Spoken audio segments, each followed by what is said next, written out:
Bismillahirrahmanirrahim. Assalamu alaikum. Aisha, please read the scenario so we can start the session.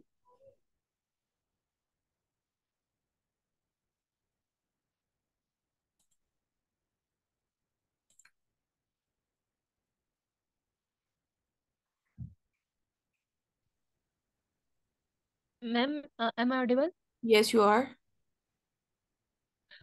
Dilated congestive cardiomyopathy is a group of heart muscle disorders in which the ventricles of the heart, the lower chambers that pump the blood from the heart, enlarges but are not able to pump enough blood for the body's needs, resulting in a heart failure.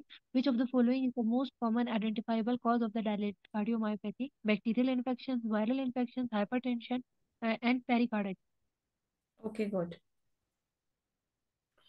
So, in today's topic, we will be covering some of the important things. सबसे पहले जो है हम myocarditis पढ़ लेते हैं, उसके बाद इंशाल्लाह हम पीछे की तरफ वापस आएंगे और हम देखेंगे कि इसका आंसर क्या है। ठीक है ना? तो मायोकार्डाइटिस बेसिकली है क्या? आपके पास जो डिजीजेज ऑफ मायोकार्डियम होती है ना, ये वैसे तो मायोकार्डियम की डिजीज आपका हमने जो इस्केमिक हार्ट डिजीज पढ़ा due to coronary artery disease, ठीक है। और इसके अलावा जो हम हाइपरटेंशन और वेल्वुलर हार्ट डिजीजेस हमने देखी जिसकी वजह से मायोकार्डियम के अंदर जो है प्रेशर और वॉल्यूम ओवरलोड की वजह से डिजीजेस आती हैं, ठीक है ना। लेकिन कुछ ऐसे डिजीजेस भी हैं apart from ischemic heart disease. वैसे तो अगर आप देखें तो आपको इस्केमिक हार्ट डिजीज की वजह से कार्डियोमायोपैथीज बहुत मिलेंगे जब भी आप कार्डियक यूनिट विजिट करें, ठीक है। लेकिन बजाते खुद कुछ ऐसी डिजीजेस भी होती हैं जो कि मायोकार्डियम को डायरेक्टली अफेक्ट करती हैं, ठीक है ना, और वो प्राइमरीली हार्ट मसल की ही डिजीज होती है।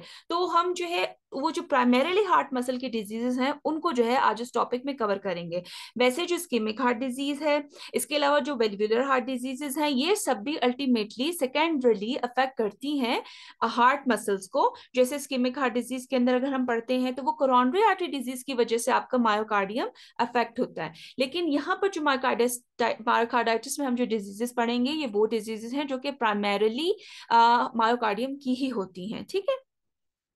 Now what is basically myocarditis? अब मायोकार्डाइटिस इसमें जो हम दो इंपॉर्टेंट चीजें पढ़ेंगे, एक है मायोकार्डाइटिस और दूसरा जो है कार्डियोमायोपैथी, ठीक है। ये दो चीजें हम आज पढ़ेंगे। मायोकार्डाइटिस जो है ये आपका अक्यूट इन्फ्लेमेटरी कंडीशन है that can have an infectious toxic और ऑटोइम्यूनिटोलॉजी, ठीक है। अब मायोकार्डाइटिस आपको इन्फेक्शंस की वजह से भी हो सकता है, टॉक्सिन्स की वजह से भी हो सकता है और ऑटोइम्यून एटियोलॉजीज की वजह से भी हो सकता है।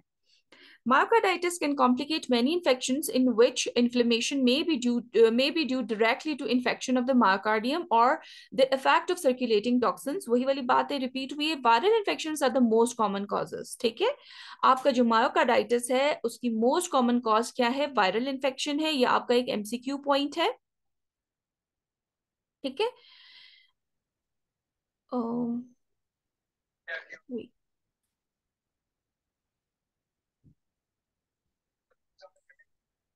Okay. अच्छा, यहाँ पर जो आपका एक एमसीक्यू पॉइंट है, ये इंपॉर्टेंट वाइवा क्वेश्चन भी है कि मायोकार्डाइटिस की मोस्ट कॉमन कॉज क्या है। तो इट इज वायरल। और अगर वायरसेस में भी देखा जाए तो सबसे पहले आपके पास कॉक्सैकी आता है 35 केसेस पर 1000 infections. Influenza A and B virus आता है 25 केसेस पर 1000 इन्फेक्शंस। और उसके बाद जो है more recently SARS CoV 2 infection भी आता है, ठीक है। अच्छा, मायोकार्डाइटिस में अगर several weeks after the initial viral symptom and susceptibility is increased by glucocorticoid treatment, immunosuppression, radiation, previous myocardial damage and exercise। ये कह रहे हैं मायोकार्डाइटिस। अच्छा, अब हम ये कह रहे हैं कि मायोकार्डाइटिस की मोस्ट कॉमन कॉज क्या है? वायरसेस हैं।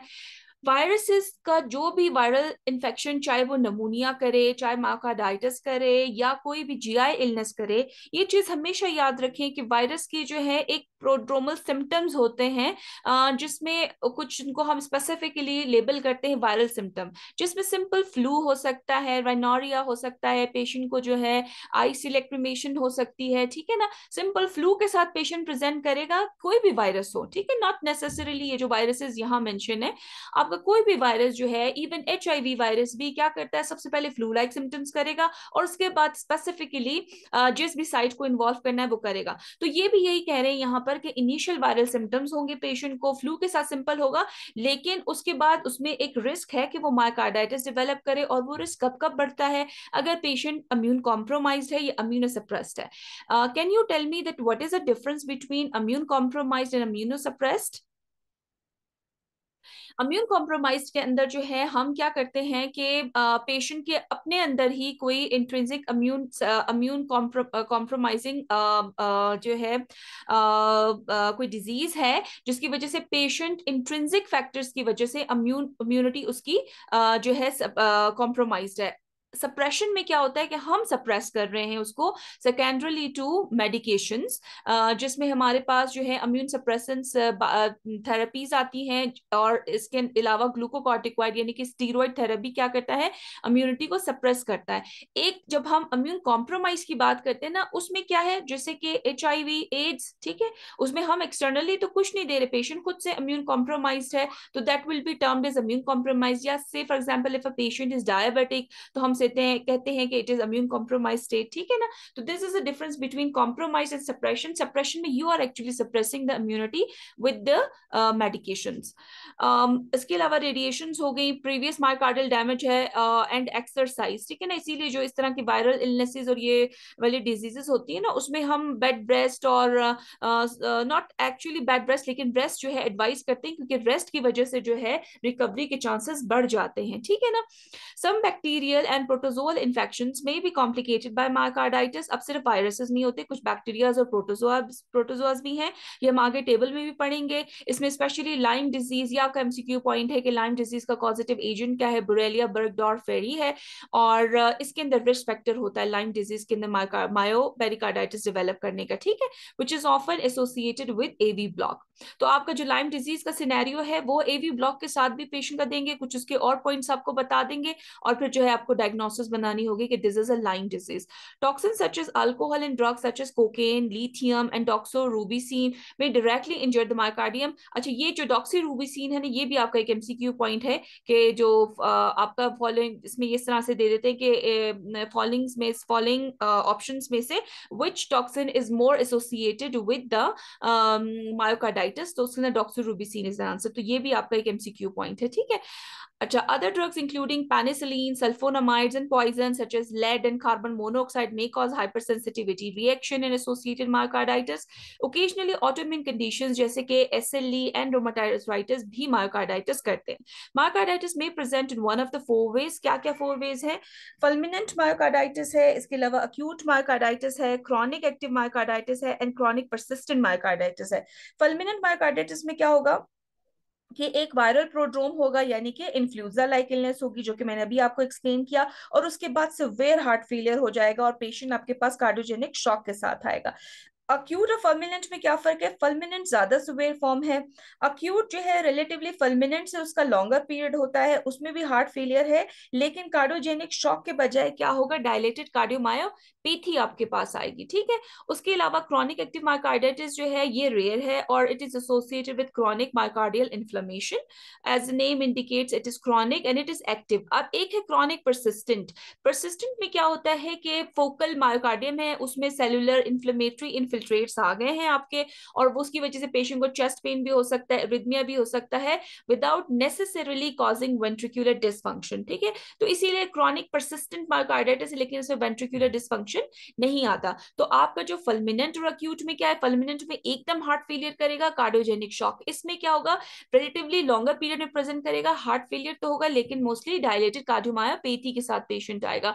और क्रॉनिक एक्टिव मायोकार्डाइटिस में आपका क्रॉनिक मायोकार्डियल इन्फेक्शन एक्टिवली आपको मिलेगी। इसमें क्या होगा कि इन्फ्लेमेशन ने इन्फिल्ट्रेट तो कर दिया है, चेस्ट पेन और रिदमियास हो सकते हैं, लेकिन जरूरी नहीं कि कोई वेंट्रिकुलर डिसफंक्शन करे, बस वो वहीं पर परसिस्ट कर जाती है, प्रोग्रेसिव नहीं होती, ठीक है। Myocarditis is self limiting in most patients and the immediate prognosis is good.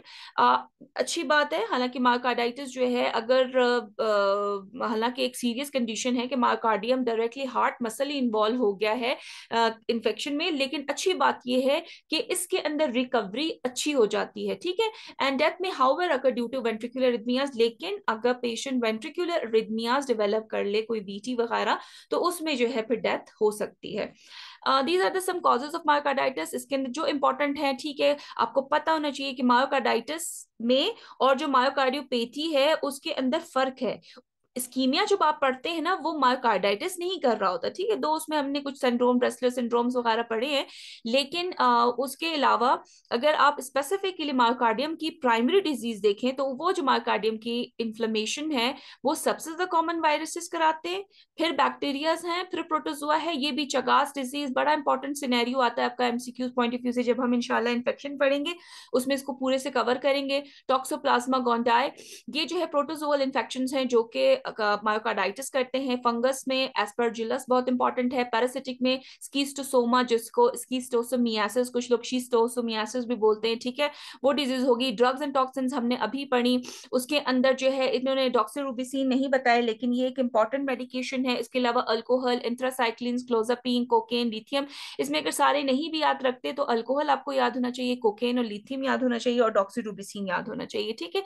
Autoimmune में एसएलई, आरए भी याद रख लें तो बहुत है। और इसके अलावा जो आपके हाइपर सेंसिटिविटी रिएक्शंस जो होते हैं, to penicillin, sulphonamides, lead and carbon monoxide, ठीक है जी। अब जो है हम आते हैं कि किस तरीके से हम इसको जो है इन्वेस्टिगेट कैसे करते हैं। वैसे तो मैंने आपको बताया कि ये सेल्फ लिमिटिंग है, लेकिन एक चीज याद रखें कि ये जो है अगर कार्डियक अरिथमियाज हो तो डेथ तो हो सकती है, लेकिन अगर in case if it's not self limiting, तो ये रैपिडली प्रोग्रेस करती है टू हार्ट फेलियर, और अगर once patient develops heart failure तो थोड़ी सी प्रोग्नोसिस पुअर हो जाती है। Myocarditis has been reported. अच्छा, अब अगर देखें हार्ट फेलियर आ गया, तो आपने फिर सारा इसमें अगर कोई ऐसा सिनेरियो आता है जिसमें पेशेंट है तो प्राइमरीली मायोकार्डाइटिस का, लेकिन उसको साथ में हार्ट फेलियर है, तो आपने सारी इन्वेस्टिगेशंस और ट्रीटमेंट हार्ट फेलियर से रिलेटेड लिखनी है।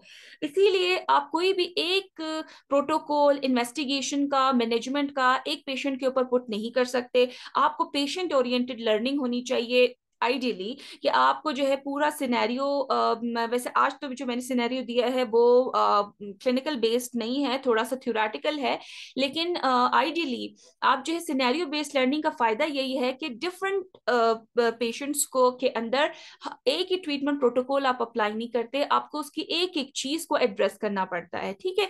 अच्छा, मायोकार्डाइटिस,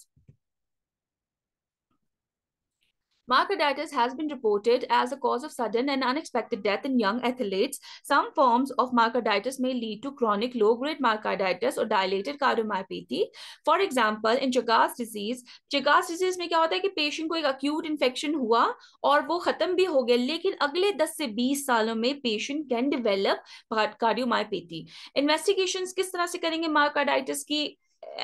इसकी जो है कोई ऐसा स्पेसिफिक इन्वेस्टिगेशन नहीं है, लेकिन ऑब्वियसली मायोकार्डियम को देखने के लिए आप इकोकार्डियोग्राफी करते हैं, और उसके अंदर तो आपको लेफ्ट वेंट्रिकुलर डिसफंक्शन पता चलेगा, और समटाइम्स इट इज रीजनल। आपको जो है जो इकोकार्डियोग्राफी कराते हैं वो वॉल मोशंस, मायोकार्डियम, उसमें सब चीजें बताते हैं, ठीक है। दूसरा आपके पास ऑप्शन आ जाता है कार्डियक एमआरआई का, and ECG frequently abnormal but the changes are non specific, ठीक है ना, आपको कोई स्पेसिफिक फाइंडिंग्स नहीं मिलेंगी, तो बस नॉन स्पेसिफिक फाइंडिंग्स होंगी। लेकिन जब भी इस तरह की नॉन स्पेसिफिक फाइंडिंग्स भी आए तो you should proceed for the echocardiography in a patient.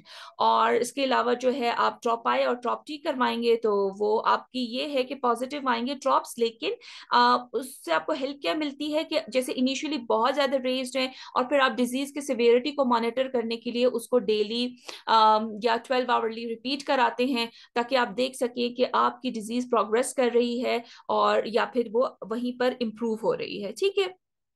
बाज औकात, अच्छा ये वी यूजुअली डोंट डू, लेकिन एंडोमायोकार्डियल बायोप्सी जो है डायग्नोसिस कंफर्म करने के लिए रिक्वायर्ड होती है, लेकिन it is an invasive procedure. But what we do, we start with the baseline investigation, specifically we do echocardiography, we can do cardiac MRI, and we do ECG and chest x-ray भी, obviously cardiac failure के science वगैरह आपको इसमें मिलेंगे, ठीक है। और इसके अलावा ट्रॉप्स आप कराते हैं, और ये आपके पास लास्ट रिजॉर्ट है अगर जो है समटाइम्स डायग्नोसिस कंफर्म करने के लिए। वैसे भी डिजीज की कंफर्मेशन में अगर आपका एमसीक्यू इस तरह जाएगा कंफर्म आप कैसे करेंगे, तो आप एंडोमायोकार्डियल बायोप्सी को ही टिक करेंगे, लेकिन इनिशियल इन्वेस्टिगेशन अगर हो तो फिर जो है आप एकोकार्डियोग्राफी को करेंगे, ठीक है। एमसीक्यूज को आपने इस तरीके से गौर से पढ़कर फिर जो है टिक करना है। Now we come towards management. तो मैनेजमेंट क्या होगी इसकी? एंटीवायरल थेरेपी हम देते नहीं है। हाँ, अगर कोई बैक्टीरियल मायोकार्डाइटिस है तो हम एंटीबायोटिक साथ में देंगे। जो वायरल इलनेसेस होती हैं तमाम केसेस के अंदर एंटीवायरल्स सिग्नल्स इंडिकेटेड नहीं होते, हम सपोर्टिव ट्रीटमेंट देते हैं, ठीक है ना। ट्रीटमेंट फॉर कार्डिक फेलियर और रिथमियास, वही अकॉर्डिंगली अगर फेलियर के साथ है कार्डिक फेलियर की ट्रीटमेंट दे, रिथमियास के साथ है जॉन से रिथमिया आ रहा है, उसको फिब्रिलेशंस आ रही हैं, वीटी आ रहा है, उसी तरह से आप ट्रीट करेंगे। और फिजिकल एक्सर्शन अवॉइड करनी है, क्योंकि फिजिकल एक्सर्शन की वजह से जो है वेंट्रिकुलर अरिथमियास प्रेसिपिटेट होते हैं। There is no evidence of benefit from the treatment with glucocorticoid and immunosuppressive agents, ठीक है। आपके स्टीरॉइड्स का इसके अंदर रोल नहीं है, though it's a inflammation but most of the time it is infective. This inflammation is secondary to infection, so whenever the inflammation is secondary to infection, you avoid glucocorticoids and immunosuppressant agents. But if it is due to autoimmune disease, कोई ऐसा scenario हो, तो then you can go for glucocorticoids and immunosuppressive therapy. Specific antimicrobial therapy may be used if the causative organism, ये भी हमने discuss किया। और जो है मेडिकल ट्रीटमेंट को नहीं करते और कार्डियोजेनिक शॉक के साथ हैं, तो आपका जो है क्या होगा, उसके अंदर option mechanical ventricular assist devices, ठीक है ना। वेंट्रिकल को असिस्ट करने के लिए डिवाइसेस लगा देते हैं कि वो उसकी पंपिंग में हेल्प करें, और समटाइम्स रेयरली कार्डिक ट्रांसप्लांटेशन में बी रिक्वायर्ड। अच्छा जी, यहाँ पर जो है उसके बाद हमारे पास नेक्स्ट टॉपिक आ जाता है कार्डियोमायोपैथी का, ठीक है। कार्डियोमायोपैथी क्या है? Cardiomyopathies are primary diseases of the myocardium which are classified according to their effects on cardiac structure and function. It can be inherited or be caused by infections or exposure to toxins, ठीक है ना। आपके जो myocarditis है it can lead to cardiomyopathy. इसके अलावा toxins भी cardiomyopathy करती हैं। अभी हमने मायोकार्डाइटिस पढ़ा, अब जो है हम कार्डियोमायोपैथी पढ़ेंगे, ठीक है। ये इनहेरिटेड भी होती हैं और कुछ केसेस में आपको कॉज आइडेंटिफाई नहीं होती। इस डायग्राम के अंदर इन्होंने टाइप्स ऑफ कार्डियोमायोपैथी बताया हुआ है कि ये आपका देखें एक हेल्दी मायोकार्डियम है, ठीक है। ये हाइपरट्रॉफिक ऑब्स्ट्रक्टिव कार्डियोमायोपैथी के अंदर आपको जो है एंटीरियर सेप्टल हाइपरट्रॉफी मिलती है, और जो है आपको जो अब आप इकोकार्डियोग्राफी करते हैं ना, तो उसके अंदर आपको सैम सैम जो है बेसिकली सिस्टोलिक एंटीरियर मोशन है इंटीरियर मेट्रल वेल्व की। इसका जो है मेमोनिक याद रखें, कि आपकी जो एको फाइंडिंग्स होती है ना हाइपरट्रॉफिक ऑब्स्ट्रक्टिव कार्डियोमायोपैथी में, वो क्या होती है, इसका मेमोनिक है एमआर सैम ऐश, ठीक है। तो ये सैम तो यहाँ लिखा हुआ है, ऐश भी यहाँ लिखा हुआ है, ये इन्होंने इधर एक्सप्लेन भी किया हुआ है कि ऐश क्या है, यहाँ पर उन्होंने मेंशन किया है। हाँ जी, A S H is asymmetric, sorry मैंने आपको इस इंटीरियर में भी शायद मैंने बोला है, एसिमेट्रिकल सेप्टल हाइपरट्रॉफी होती है, कहीं से ज्यादा हाइपरट्रॉफी है, कहीं से कम है। और इसके अलावा जो है ऐश है, यानी कि ये ऐश है, और इसके अलावा systolic anterior motion of the mitral valve का, जिसकी वजह से क्या होगा, माइट्रल रिफ्लेक्स होगा, dynamic left ventricular outflow tract obstruction होगी। ये जो वेल्व है ना आपका ड्यूरिंग सिस्टोल, आपकी जो माइट्रल वेल्व है उसकी एंटीरियर मोशन होती है, उसकी वजह से क्या होता है कि लेफ्ट वेंट्रिकल, जो आपका ये लेफ्ट वेंट्रिकल है, इसका आउटफ्लो देखें एओर्टा का है ना, तो इसकी मूवमेंट की वजह से यहाँ पर ऑब्स्ट्रक्शन हो जाती है।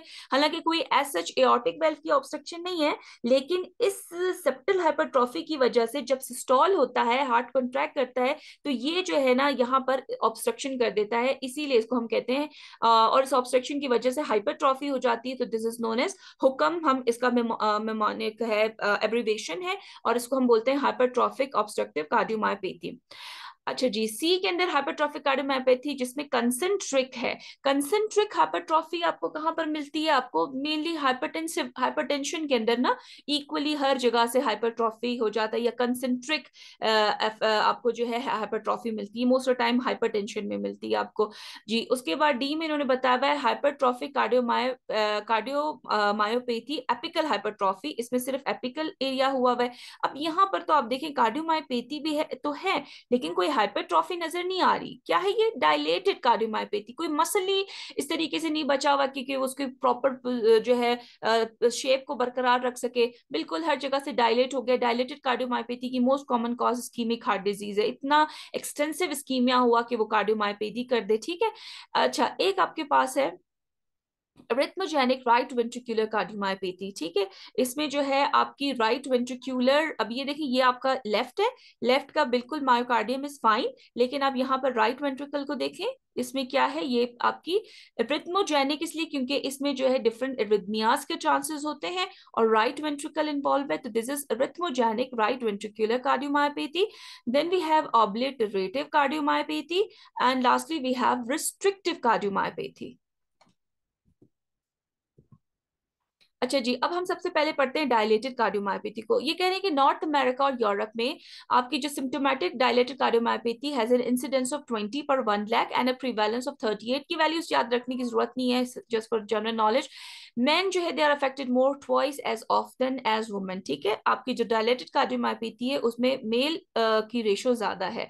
Pathogenesis cardiomyopathy is characterized by dilatation and impaired contraction of the left ventricle and often the right ventricle. तो कार्डियोमायोपैथी में होगा क्या, डायलेट हो गया, डायलेटेड कार्डियोमायोपैथी हम पढ़ रहे हैं, ठीक है ना। तो अब जब डायलेशन आपके पास आ जाती है तो जरा बात है उसकी कॉन्ट्रेक्शन अफेक्ट होगी, कॉन्ट्रेक्शन अफेक्ट होगी तो उस आपका कार्डिक आउटपुट अफेक्ट होगा और अल्टीमेटली पेशेंट जो है साइन एंड सिम्टम्स के साथ प्रेजेंट करेगा। Dilatation of the valve rings can lead to functional mitral and tricuspid incompetence. अब जब डायलेशन हो जाती है ना तो क्या होता है, आपके जो वेल्व्स के जो कस्प्स होते हैं जो कि एक दूसरे के साथ अप्रोक्सीमेट होते हैं। अब जाहिर एक चीज जब डायलेट होगी तो उसके कस्प एक दूसरे से दूर चले जाते हैं, तो वो वेल्व एक प्रॉपर तरीके से जो उसको कोई बंद करना है, दो कैविटीज को सेपरेट करना है, वो पॉसिबल नहीं होगा और उसकी वजह से वेल्व्यूलर इनकॉम्पिटेंस आपके पास आएगी। पेशेंट्स डायलेटेड कार्डियोमायोपैथी के आपके पास रिगर्जिटेशन के मरमर के साथ आएंगे क्योंकि वो प्रॉपरली बंद ही नहीं होंगे। ठीक है, हिस्टोलॉजिकल अगर हिस्टोलॉजी हम करें तो उसमें आपको मायोफिब्रिल लॉस मिलेगा, इंटरस्टिशियल फाइब्रोसिस मिलेगी, इन्फ्लेमेटरी सेल्स मिलेंगे। The term dilated cardiomyopathy encompasses a heterogeneous group of conditions। आपकी अल्कोहल जो है, ये एमसीक्यू पॉइंट है कि अल्कोहल कौन सी वाली कार्डियोमायोपैथी करती है, तो मोस्टली डायलेटेड कार्डियोमायोपैथी करती है। ठीक है, एंड 25% ऑफ द केसेस इसमें इनहेरिटेड भी होते हैं, autosomal dominant trait and a variety of single gene mutations have been identified. इनको हम आगे डिटेल में पढ़ते हैं। Most of these mutations affect proteins in the cytoskeleton of the myocyte such as dystrophin, lamin A and C, titin, emerin and metavinculin. ये जो है अगर बहुत कोई मुश्किल एमसीक्यू बनाए, मेरा नहीं ख्याल फाइनल ईयर के लेवल पे बनाएंगे, लेकिन कौन सी प्रोटीन्स जो है म्यूटेशन वाइज अफेक्टेड होती हैं, तो ये जो है ना यहाँ पर ये मेंशन है। And many are also associated with abnormalities of skeletal muscle. The X-linked inherited skeletal muscular dystrophy such as Becker's and Duchenne are also associated with cardiomyopathy। ठीक है ना, आपकी जो बैकर और ड्यूचिनी है, ये हम इंशाल्लाह मस्कुलर डिसऑर्डर जब पढ़ेंगे उसमें पढ़ेंगे डिटेल में। ये आपकी एक्स लिंक्ड होती है, इनहेरिटेड स्केलेटल मस्कुलर डिस्ट्रॉफीज हैं, इसके अंदर भी मायोकार्डियम इन्वॉल्व होता है और डायलेटेड कार्डियोमायोपैथी के साथ पेशेंट आ सकते हैं। और इसके अलावा आपका जो है एक डायलेटेड कार्डियोमायोपैथी कैसे होगा कि late autoimmune reaction to viral myocarditis. ठीक है, वायरल मायोकार्डाइटिस हुआ, उसका कोई लेट ऑटोइम्यून रिएक्शन हुआ, उसकी वजह से भी डायलेटेड कार्डियोमायोपैथी हो सकती है। बेसिकली आप जब इसको एक रीडिंग देंगे ना, अच्छा यहाँ पर ये लास्ट पॉइंट भी पढ़ ले फिर मैं आपको बताती हूँ कि वायरल इन्फेक्शन में इवन एचआईवी वायरस इन्फेक्शन भी है जो कि कार्डियोमायोपैथी करेगा। कैसे, autoimmune delayed auto immune reaction के जरिए से। बेसिकली आप इसको जब एक रीडिंग दे दें, आपके जहन में कॉन्सेप्ट होना चाहिए कि myocarditis can lead to cardiomyopathies. Cardiomyopathy का मतलब ये है, pathy is pathology of the basically muscles of the heart. ठीक है, मायोपैथी की आप बात करें ना तो मसल्स ऑफ द हार्ट की पैथोलॉजी है। अब उस पैथोलॉजी की वजह से वो डायलेटेड भी हो सकता है, तो डायलेटेड कार्डियोमायोपैथी होगा। हाइपरट्रॉफिक अगर होगा तो उसको हाइपरट्रॉफिक कार्डियोमायोपैथी करेंगे। अगर वो रिथमोजेनिक, मतलब जैसे अभी हमने रिथमोजेनिक वेंट्रिकुलर कार्डियोमायोपैथी पढ़ी तो उसको हम ये नेम देंगे। इसके अलावा कुछ रिस्ट्रिक्टिव होती हैं, कुछ ऑब्लिटरेटिव होती हैं, और एक important MCQ point of view से टोकोत्सुबु कार्डियोमायोपैथी भी है, वो भी हम इंशाल्लाह आगे पढ़ते हैं। इसको सिर्फ एक रीडिंग दें, इन चीजों से परेशान होने की जरूरत नहीं है। जहां जहां पर जो एमसीक्यू पॉइंट्स है वो मैं आपके हाईलाइट कर रही हूँ। ठीक है, most patient present with heart failure. आप कार्डियोमायोपैथी के साथ है तो ऑब्वियसली पेशेंट हार्ट फेलियर के साथ आएगा, अरिथमियास के साथ आएगा, थ्रोम्बोएम्बोलिज्म के साथ आएगा। क्योंकि मैंने आपको बताया ना कि जब हम पहले पढ़ रहे थे मैंने आपको बताया था कि जब डायलेशन हो जाती है तो उसमें क्या होता है, आपका ब्लड जो है उस तरीके से एफिशिएंटली आउट नहीं जाता, और ब्लड जो है एक जगह पर जो आपके डायलेटेड पार्ट्स हैं वहां पर सॉर्ट ऑफ उसकी मूवमेंट जो स्लगिश हो जाती है। और ब्लड की मूवमेंट जब स्लगिश होगी, जैसे पानी किसी जगह से आहिस्ता गुजरता है तो कैसे उसमें एलजी ऑक्यूमुलेट हो जाती है, जमा होना शुरू हो जाती है ना, तो सिमिलरली अगर ब्लड की मूवमेंट स्लगिश होगी तो वहां पर भी जो है आपका जो है थ्रोम्बस बनने के चांसेस ज्यादा होते हैं। वो वहां पर कोगुलेट होना शुरू हो जाता है, जमना शुरू हो जाता है, और वही वहां पर थ्रोम्बस बनाता है। और उसी वही थ्रोम्बस अगर कभी कॉन्ट्रैक्शन की वजह से आगे सर्कुलेशन में चला गया तो हम उसे एम्बोलिज्म बोलेंगे, ठीक है। एंड सडन डेथ में अगर at any stage, but these are more common in advance disease. Non exertional chest pain is surprisingly common. वैसे तो हम कहते हैं कि कार्डिक पेन ज्यादातर एक्सर्शनल होता है, इसमें नॉन एक्सर्शनल पेन भी होगा पेशेंट को। And the differential diagnosis includes ventricular dysfunction due to coronary artery disease, ठीक है ना। मैंने आपको बताया कि डायलेटेड कार्डियोमायोपैथी जो है आपके पास इस्कीमिक हार्ट डिजीज भी डायलेटेड कार्डियोमायोपैथी करती है, इसीलिए आपने फिर देखना है कि कार्डियोमायोपैथी की कॉज क्या है। क्योंकि अगर तो कोरोनरी आर्टरी डिजीज की वजह से, तो आप एंजियोग्राफी वगैरह करके अकॉर्डिंगली उसी तरीके से ट्रीट करेंगे। कोई अगर बैक्टीरियल कॉज है या अल्कोहल की वजह से फॉर एग्जाम्पल आप अल्कोहल की रिस्ट्रिक्शन कराएंगे और अकॉर्डिंगली उसको सिम्टोमेटिक ट्रीटमेंट देंगे। यही कार्डियोमायोपैथी का पेशेंट फेलियर के साथ भी आ रहा है तो फिर आपने फेलियर की ट्रीटमेंट देनी है। तो इन जनरल हम ये सारे टॉपिक्स और इनकी ट्रीटमेंट्स कवर कर चुके हैं। तो इसीलिए आपके लिए अब जो है जब भी कोई सिनेरियो आए तो आपने उसको सही से पढ़ के ट्रीटमेंट खुद उसकी डिसाइड करनी है, ठीक है ना। एक ही ट्रीटमेंट आप हर पेशेंट को नहीं देते हैं, हर पेशेंट एक जैसे प्रेजेंट नहीं करता। इसी वजह से आपकी जो है पेशेंट अप्रोच बहुत इंपॉर्टेंट होती है। ओके जी, इन्वेस्टिगेशंस अब सारे बच्चे क्या कराएंगे, कार्डियोमायोपैथी को आपने देखना है तो आप इकोकार्डियोग्राफी कराएंगे, कार्डियक एमआरआई वही जो हमने मायोकार्डाइटिस में पढ़ा, ठीक है। ईसीजी चेंजेस आपको मिलेंगी, लेकिन अगेन वो नॉन स्पेसिफिक होती हैं। और लेकिन अगर वो किसी इन्फेक्शन की वजह से है, dilated cardiomyopathy secondary to ischemic heart disease, secondary to coronary artery disease, तो उसमें आपको स्पेसिफिक ईसीजी चेंजेस मिल सकती है, बड़ी बड़ी क्यू वेव्स मिल सकती हैं, ठीक है, जिस भी वॉल की इन्वॉल्वमेंट है। और genetic testing is indicated in more than one family member is diagnosed with the condition. क्योंकि हमने बोला कि कंजेनाइटल भी होती है, अगर किसी एक पेशेंट के अंदर आपको कोई कंजेनाइटल कॉज मिल जाती है तो आपने बाकी फैमिली मेंबर्स को स्क्रीन करना पड़ता है। ये भी आपका जो एक एमसीक्यू पॉइंट है कि अगर एक पेशेंट आपने डायग्नोज किया से for example arrhythmogenic right ventricular hypertrophy के साथ, तो फिर आपका नेक्स्ट स्टेप क्या होगा, तो उसके अंदर आपको टिक करना होता है कि हम बाकी फैमिली को भी स्क्रीन करेंगे, ठीक है। अब जो है हम आ जाते हैं इसके ऊपर कि how do you actually manage. Management का जो है आपके पास यही मैंने आपको जैसे बताया कि आप हार्ट फेलियर को ट्रीट करेंगे और स्ट्रैटेजी डिस्क्राइब जैसे आपको इस चैप्टर में पहले इन्होंने बताई हुई, जो मैं भी आपको एक्सप्लेन करती रही हूँ, ठीक है जी। उसके अलावा आप क्या करेंगे, इसमें जो है आप some patients remain well for many years, the prognosis is variable and cardiac transplantation भी इंडिकेटेड, जैसे हमने मायोकार्डाइटिस में पढ़ा, ठीक है। वेंट्रिकुलर असिस्ट डिवाइसेस हैं, कभी कभार इतना हार्ट डायलेट हो गया वो किसी काम का ही नहीं है, तो यू कैन प्रोसीड फॉर जो है cardiac transplantation. Patients with dilated cardiomyopathy and moderate or severe heart failure are at risk of sudden rhythmic deaths. और वो आप किस तरह से रिड्यूस करेंगे, आप बीटा ब्लॉकर्स या एस इनहिबिटर्स ऐड करेंगे। एंड सम पेशेंट्स में be considered for implantation of cardiac defibrillator. वही वाली बात, जैसे अगर पेशेंट वीटी के साथ एक दफा आया है तो जिस तरह से आप वीटी के अंदर जो स्टेप्स लेते हैं तो वो सारे आपने इस पेशेंट की मैनेजमेंट में लिखने हैं। ओके, अब जो है अब हमारे पास आ जाता है हाइपरट्रॉफिक कार्डियोमायोपैथी। डायलेटेड हमने पढ़ लिया, हाइपरट्रॉफिक, हाइपरट्रॉफिक के अंदर ज्यादातर जो आपकी मतलब कंसेंट्रिक भी हो सकती है, और अगर एसिमेट्रिकल है जैसे कि ये वाले जो डायग्राम आपने देखी ना, हाइपरट्रॉफिक के अंदर ये भी हाइपरट्रॉफिक है, ये भी हाइपरट्रॉफिक है, ये भी हाइपरट्रॉफिक है, ठीक है ना। तो ये इसमें बेसिकली सिर्फ एपिकल है, इसमें पूरी कंसेंट्रिक है, इसमें जो है एसिमेट्रिकल है। तो ये एसिमेट्रिकल वाला जो है हुक्म होता है, ये मोस्ट ऑफ टाइम हाइपरटेंशन की वजह से आता है। तो यही चीज जो है अभी हम यहाँ पर देखेंगे। हाइपरट्रॉफिक कार्डियोमायोपैथी सबसे ज्यादा कॉमनेस्ट फॉर्म है कार्डियोमायोपैथी की। एंड इसके अलावा इसके अंदर क्या होता है, in appropriate left ventricular hypertrophy with mall alignment of the myocardial malalignment of the myocardial fibers and myocardial fibrosis. The hypertrophy may be generalized or confined largely to the interventricular septum, ये जो हमने आपको जो है ऐश बताया, और इसके अलावा other reasons of the heart, specific variant termed apical hypertrophic cardiomyopathy is common in the Far East, जिसकी डायग्राम अभी हमने देखी थी, ठीक है।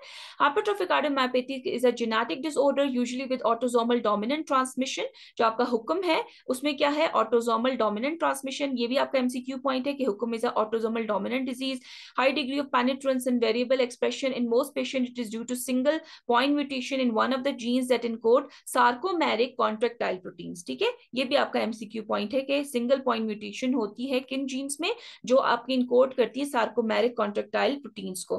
There are three common groups of mutations. ये जो है phenotypes, beta myosin heavy chain, इसकी इतनी इंपॉर्टेंस नहीं है, बस वो भी आपने याद कर लिया तो काफी है। इसको एक रीडिंग दे दें, लेकिन इसमें जो इंपॉर्टेंट पॉइंट्स है वो मैं आपको बता चुकी हूँ, ठीक है ना।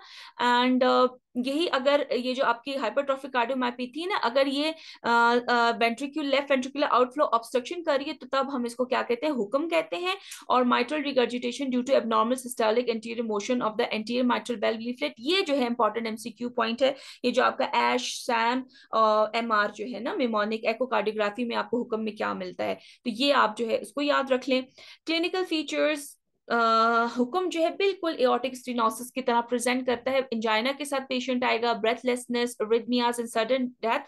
आपकी जो एओर्टिक स्टेनोसिस है उसकी बड़ी बड़ी क्लोज डिफरेंशियल इज दिस हुक्म, ठीक है। क्लिनिकली भी अगर आपको कोई पेशेंट एओर्टिक स्टेनोसिस की मरमर के साथ मिलता है तो आपने उसमें एचओसीएम को जो है डिफरेंशियल में रखना पड़ता है।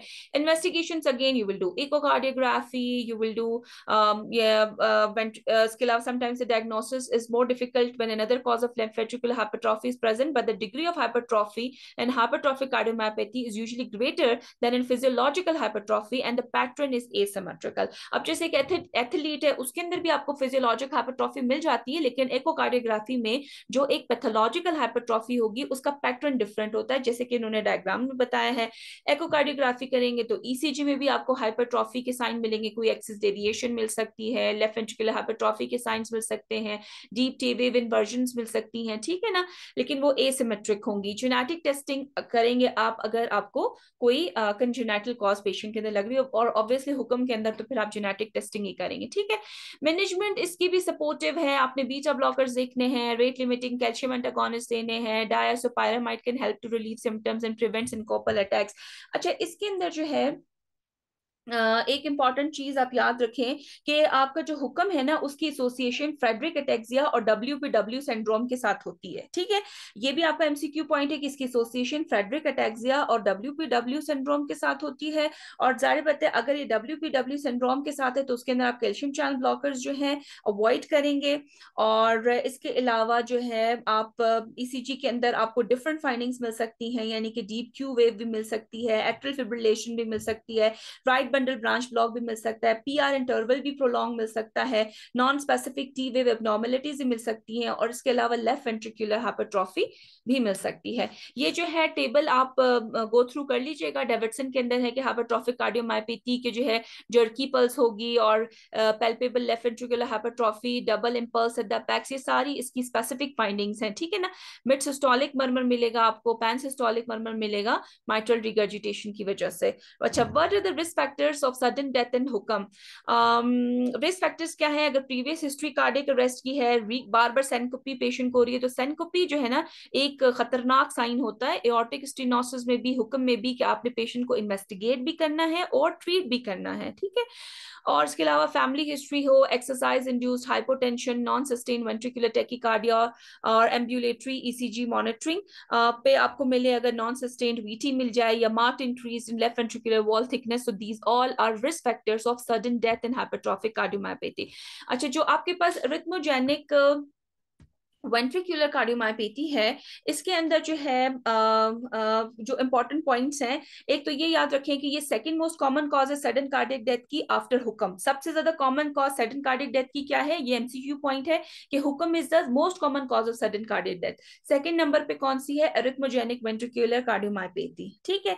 इसके अंदर बेसिकली ये भी ऑटोसोमल डोमिनेंट होती है। इसके अंदर क्या होता है कि जो आपका राइट वेंट्रिकल का मायोकार्डियम है उसके अंदर सारा फाइब्रोफैटी टिश्यू आ जाता है, ठीक है ना। पेशेंट अब ज़्यादा है, अभी इस तरीके से अगर फाइब्रोफैटी टिश्यू हो गया तो पेशेंट पैल्पिटेशंस के साथ आएगा, सेंकोपी के साथ आएगा, और दूसरी सडन कार्डियक डेथ भी हो सकती है। इन्वेस्टिगेशंस इसमें भी आप क्या कराएंगे, आप ईसीजी कराएंगे, एको कराएंगे, कार्डियक एमआरआई कराएंगे, जैसे बाकियों में आपने कराया। मैनेजमेंट इसकी भी क्या है, बीटा ब्लॉकर्स हैं, आप जो है अगर कोई वीटी वगैरह है उसकी कैथेटर एब्लेशन भी कर सकते हैं, और इसके अलावा कोई इम्प्लांटेबल कार्डियोवर्टर डिफिब्रिलेटर भी लगा सकते हैं। एक इंपॉर्टेंट एंटिटी है जो आपको अरिथमोजेनिक वेंट्रिकुलर कार्डियोमायोपैथी के साथ याद रखना है, वो है नेक्सॉस डिजीज। नेक्सॉस डिजीज में क्या होता है ना, कोई पेशेंट है जिसमें आपको पाल्मो प्लांटर यानी कि पाल्म्स का, हाथों का और पैरों में ये जो बिल्कुल बहुत कैरेट हाइपर कैरेटोसिस, बहुत ऐसे सख्त इनकी जिल्द होती है, ठीक है ना, वो अगर किसी पेशेंट में मिलती है और आप देखते हैं कि उसके बाल घुंघरियाले से हैं, तो उनके अंदर एसोसिएशन होती है अरिथमोजेनिक राइट वेंट्रिकुलर हाइपरट्रॉफी की। इस ट्राइएड को जो है हम नेक्सॉस डिजीज बोलते हैं। तो इसके अंदर जो है ये एक इंपॉर्टेंट पॉइंट था। रिस्ट्रिक्टिव कार्डियोमायोपैथी को अगर हम देखें तो इसमें क्या होगा, आपका रिस्ट्रिक्ट होगी, स्टिफनेस होगी, ठीक है, मायोकार्डियम की, and this leads to high atrial. अब जब जाहिर बात है स्टिफ होगा तो आपके पास हाई एट्रियल प्रेशर होगा with atrial hypertrophy, dilation and later atrial fibrillation. अब इसमें आपके वेंट्रिकल्स इतने स्टिफ हैं कि एट्रिया को बहुत पावर लगानी पड़ती है, और उस पावर लगाने की वजह से एट्रिया जो है बहुत ज्यादा उसका प्रेशर बढ़ जाता है, एट्रिया की हाइपरट्रॉफी हो जाती है। अब इतनों में आपको क्या मिल रहा था, वेंट्रिकल्स की मिल रही थी, यहाँ पर आपको एट्रिया की मिल रही है। इसकी मोस्ट कॉमन कॉज क्या है, एमाइलोइडोसिस। ये इंपॉर्टेंट पॉइंट है कि रिस्ट्रिक्टिव कार्डियोमायोपैथी की मोस्ट इंपॉर्टेंट कॉजेज एमाइलोइडोसिस, और इसके अलावा जो है idiopathic perimyocyte fibrosis, glycogen storage diseases भी हैं, लेकिन बस एमाइलोइडोसिस को अच्छे से आप याद रखें। एंड इसके अंदर जो है आप डॉपलर्स इकोकार्डियोग्राफी, सीटी, एमआरआई और एंडोमाइकार्डियल बायोप्सी जैसे वही सारी इन्वेस्टिगेशन जो हम डिस्कस करते आ रहे हैं। And treatment is symptomatic but the prognosis usually poor. ये अमाइलोइडोसिस आपने ये भी देखा होगा, जो हमारे जो प्रेसिडेंट गुजरे हैं परवेज मुशर्रफ, तो ये वो आपकी अमाइलोइडोसिस की वजह से उनको रिस्ट्रिक्टिव कार्डियोमायोपैथी थी, ठीक है। अब आ जाते हैं ऑब्लिटरेटिव कार्डियोमायोपैथी। ये भी रेयर फॉर्म है, इसमें endocardium of one or both ventricles is involve, and it is characterized by thrombosis and fibrosis, ठीक है जी। इसके अंदर बस ये इतना ही इंपॉर्टेंट है, और ये कि जो आपका चर्क स्ट्रॉस सिंड्रोम है उसके अंदर इसकी जो ऑब्स्ट्रक्टिव कार्डियोमायोपैथी उसकी एसोसिएशन है कि आपका माइट्रल ट्राइकस्पिड वेल्व्स मायोपैथीज के अंदर तो ऑब्वियसली आपको उनकी इनकॉम्पिटेंस मिलेगी, एंड उसके अंदर एजोनोफिलिया होगा, and can occur in eosinophilic leukaemia and eosinophilic granulomatosis with cholangitis, यानी कि चर्क स्ट्रॉस सिंड्रोम के साथ आपने ऑब्लिटरेटिव कार्डियोमायोपैथी को याद रखना है। एक है Takotsubo cardiomyopathy and secondary causes of cardiomyopathy. इसको जो है हम देख लेते हैं, मैं अभी लास्ट में आपको पढ़ाती हूँ क्योंकि time we are running short of time. ये जो स्पेसिफिक डिजीजेस हैं ये टेबल आप पढ़ लीजिएगा। एक ये बड़ा इंपॉर्टेंट एमसीक्यू है कार्डिक ट्यूमर से रिलेटेड, जो लास्ट टॉपिक है। इसमें क्या है, मोस्ट कॉमन कार्डिक ट्यूमर क्या है आपके पास, आपने टिक करना है एट्रियल माइक्सोमा को, बस इसके अंदर अगर आप ये भी बात याद रखें तो ये मोर देन इनफ है।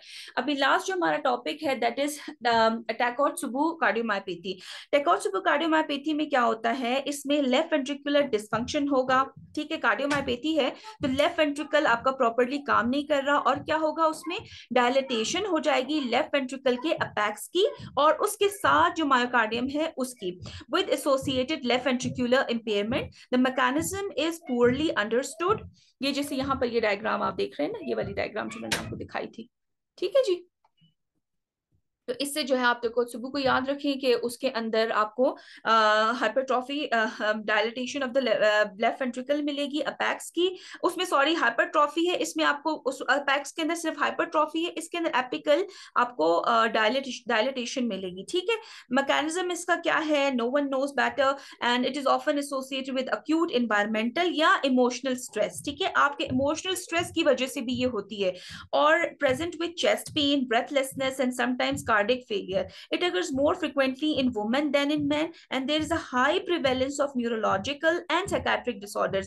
मतलब ऐसे पेशेंट जिनको न्यूरोलॉजिकल साइकाट्रिक डिसऑर्डर्स हैं, ऐसा आपको सिनेरियो दें कि पेशेंट का साइकाट्री रिलेटेड या न्यूरोलॉजिकल कोई डिसऑर्डर है, और उसमें जो है चेस्ट पेन, ब्रेथलेसनेस अगर आ रही है तो आपको टोकोत्सुबो कार्डियोमायोपैथी को टिक करना है।